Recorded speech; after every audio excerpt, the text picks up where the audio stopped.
You're about to tell us that even those who went to Iraq and Afghanistan, they were trafficked. Those who went there and suffered underpay. They suffered a lot of exposure to the wars. And yet, while leaving this country, they were okayed by government, purportedly saying the whole process is being cleared officially. You're about to tell us, by their suffering, it all meant to be human trafficking because they suffered from abroad. As the Minister of Gender always narrates to media, that whichever girl complains in the Gulf region, that girl has been trafficked. No genuine complaint that all those who are complaining are wrong people.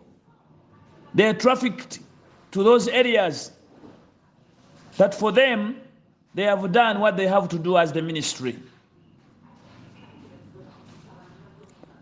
That makes us wonder, what is exactly your intention, if not to expose Ugandans into these dilemmas? You cause a status quo home that pushes them to your mercy, to end at your hands as you recruit them for these external jobs, attracting them to live at your mercy, leaving them in jeopardy. You may not want these strong terms in which we are calling you, but we believe for those who listen and take time, really get impacted. Many Ugandans have gone and suffered abroad. For instance, the Ugandan men, ex-servicemen and women who went and served in the wars of Iraq and Afghanistan, they suffered. And at the end of it all, they were underpaid. Who led to this underpay? Who caused this to them? And who is there to protect them from such an exploitation? They were exploited by the agreement that the country signed. Whichever relationship you had with the United States, these Ugandans were affected.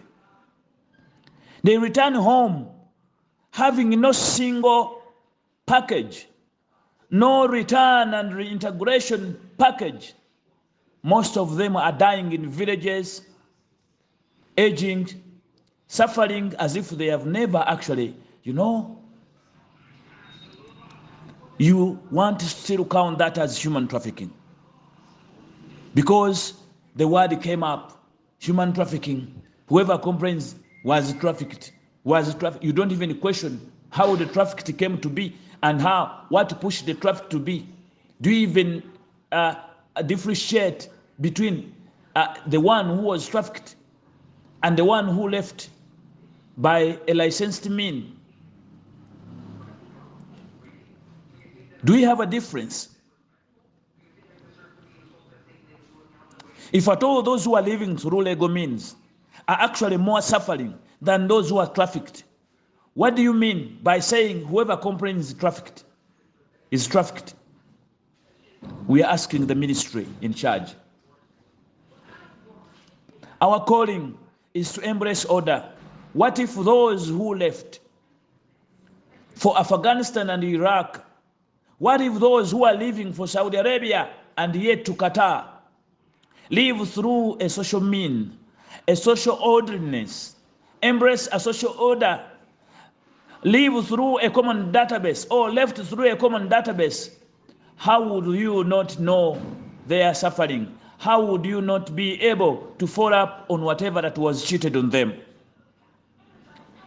How would they be complaining right now and they lack no one to claim for them?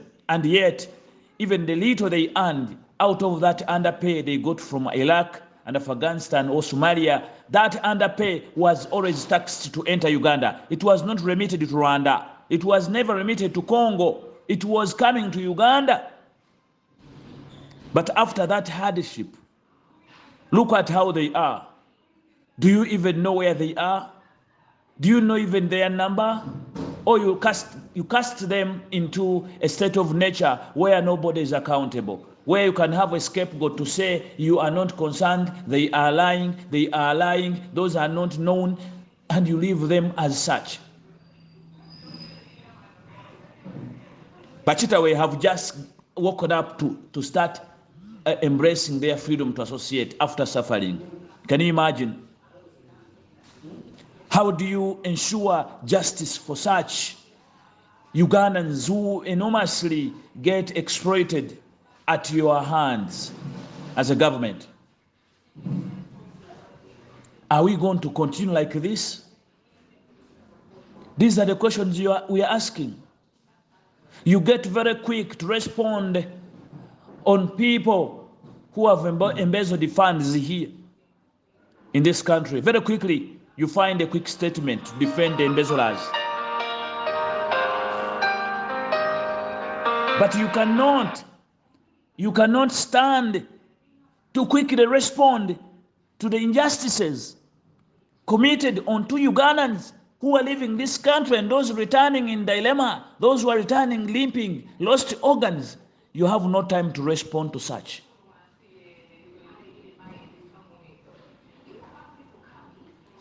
Are you not a curse to this country, if we are to say? Because if we have our hopes in you and you cannot do what is expected of you, then who are you? What else can we term you to be?